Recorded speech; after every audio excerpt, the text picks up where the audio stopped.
أعوذ بالله من الشيطان الرجيم بسم الله الرحمن الرحيم الحمد لله رب العالمين والصلاة والسلام على أشرف الأنبياء والمرسلين وعلى آله وصحبه أجمعين. Alhamdulillah, bersyukur kita kehadrat Allah Subhanahu Wa Taala kerana hari ini dapat lagi kita bertemu dalam sesi pembelajaran PDPR online PKP 3.0 bagi meneruskan tajuk pembelajaran kita dalam ilmu tajwid tahun 6. InsyaAllah kita akan berkongsi ilmu dalam tajuk yang terakhir dalam tajuk pelajaran tahun 6 iaitu rukun bacaan Al-Quran.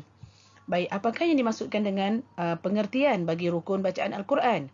Okey, rukun bacaan Al-Quran ialah peraturan-peraturan yang wajib dipatuhi oleh seseorang ketika membaca Al-Quran untuk menghasilkan bacaan yang betul, fasih dan lancar. Okey, jadi rukun bacaan Al-Quran ini adalah sangat penting kerana melalui rukun ini kita mengetahui bahawa dalam membaca Al-Quran itu terdapat peraturan-peraturan yang wajib kita patuhi agar dapat menghasilkan bacaan Al-Quran kita yang betul, fasih dan lancar, insya-Allah. Baik, bacaan Al-Quran yang tidak memenuhi rukun tersebut adalah janggal, yakni syaz dan tidak boleh diterima. Okey, janggal artinya syaz ya, iaitu tidak boleh diterima. Okey, terdapat 3 bahagian rukun bacaan Al-Quran yang akan kita pelajari, iaitu yang pertama. Apakah yang pertama rukun bacaan bagi rukun bacaan Al-Quran? Yang pertama iaitu mematuhi qawaidul Arabiyyah. Yang kedua, bersambung sanad kepada Rasulullah sallallahu alaihi wasallam dan yang ketiga mengikut resam Uthmani. Insya-Allah.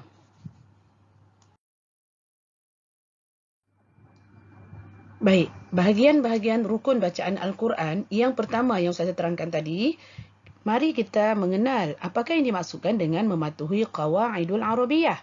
Okey, seseorang yang membaca Al-Quran mestilah menepati salah satu daripada kaedah nahwu bahasa Arab dan ia tidak boleh mengubah sebarang kalimah atau baris kecuali jika terdapat riwayat qurra yang mengharuskan bacaan tersebut diubah. Okey, kalau kita lihat pada misal yang Ustazah kongsikan dalam slide Ustazah ini, iaitu pada surah An-Nisa yang berbunyi potongan ayat dia, Bismillahirrahmanirrahim. Wattaqullaha allazi tasaaluna bihi wal arham. Okey, pada kalimat tersebut mengikut bacaan Imam Hamzah membaca mim wal arhama pada asal kalimah dalam Al-Quran surah An-Nisa wal arhama. Okey, tetapi mengikut bacaan Imam Hamzah, okey, Imam Hamzah ni merupakan salah seorang imam qurra Okey, Imam Hamzah membaca dengan baris bawah. Mim tersebut berbaris bawah. Wal arhama pada kalimah asal dalam Al-Quran, Imam Hamzah membaca secara wal arhami. Okey. Dan kedua-dua bacaan ini menepati kaedah nahwu bahasa Arab. Kenapa? Okey, yang pertama, bagaimana dikatakan menepati kaedah nahwu bahasa Arab?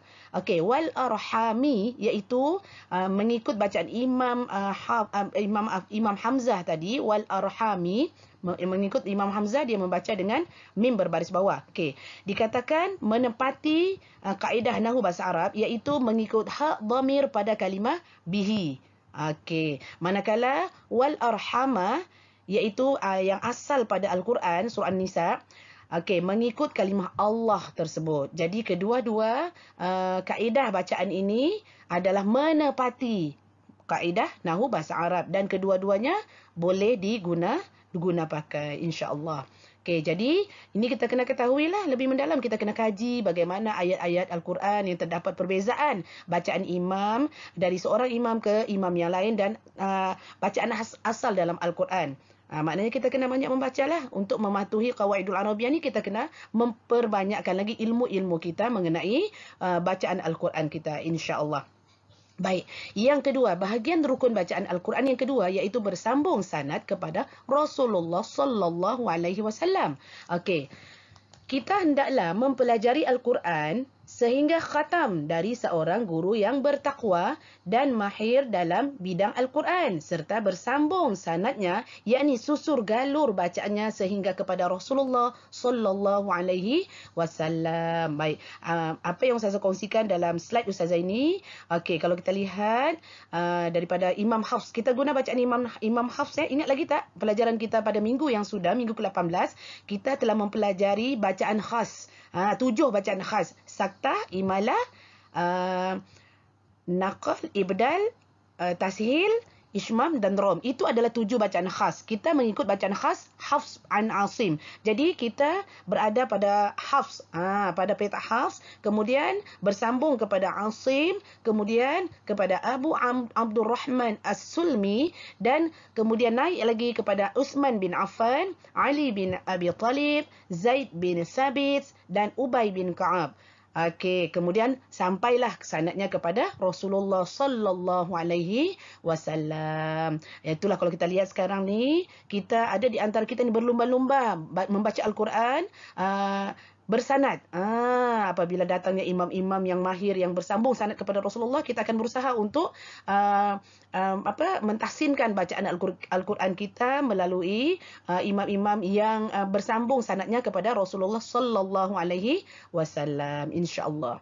Yang ketiga, mengikut resam Utsmani. Bagaimana dikatakan dengan bahagian rukun bacaan Al-Quran yang ketiga, iaitu mengikut resam Utsmani. Baik. Bacaan Al-Quran hendaklah bertepatan dengan mazhab resam Utsmani. Kita guna Al-Quran sekarang resam Utsmani. Sebab dalam resam Utsmani, penulisan dia memudahkan untuk kita memahami hukum-hukum tajwid, yang mana kita wajib untuk mempelajari ilmu tajwid bagi mengindahkan lagi bacaan Al-Quran kita. Jadi kita gabungkan dengan ilmu-ilmu tajwid, dengan pengetahuan kita mengenai rukun bacaan Al-Quran ini akan mencantikkan lagi, mentahsinkan lagi ilmu-ilmu tajwid kita dan bacaan-bacaan Al-Quran kita pada masa akan datang. Baik, bacaan Al-Quran hendaklah bertepatan dengan mazhab resam Utsmani. Kita juga mestilah mengetahui kaedah-kaedah yang digunakan di dalam mazhab resam Utsmani. Pelbagai kaedah kalau kita lihat dalam resam Utsmani, supaya dapat membaca Al-Quran dengan betul dan fasih. Contohnya ialah, yang Ustazah kongsikan dalam slide Ustazah ini. Contohnya, dalam resam Utsmani, perkataan as-salah al-alamina yang Ustazah kongsikan kat slide Ustazah, lil malaikati dan ya Adamu, berbeza dengan resam imla'i. Penulisan dia. Jadi kita kena kuasai benda-benda seperti ini. Ilmu-ilmu seperti ini. Sebab penulisan resam Utsmani berbeza dengan penulisan Al-Quran yang lain. Penulisan resam Utsmani ini lebih memudahkan kita untuk melancarkan, mentahsinkan, fasihkan bacaan Al-Quran kita, insya-Allah. Akhir sekali, iaitu kelebihan resam Utsmani. Kenapakah mengikut resam Utsmani ini tergolong dalam rukun bacaan Al-Quran? Kerana terdapat beberapa kelebihan yang perlu kita ketahui kenapakah kita mengikut bacaan resam Utsmani. Iaitu yang pertama, kerana kelebihan dia, kerana diperakui oleh Rasulullah sallallahu alaihi wasallam. Yang kedua, mengikut tulisan asal Al-Quran yang ditulis oleh para sahabat. Dan yang ketiga, disepakati oleh para sahabat. Setakat itu sahaja.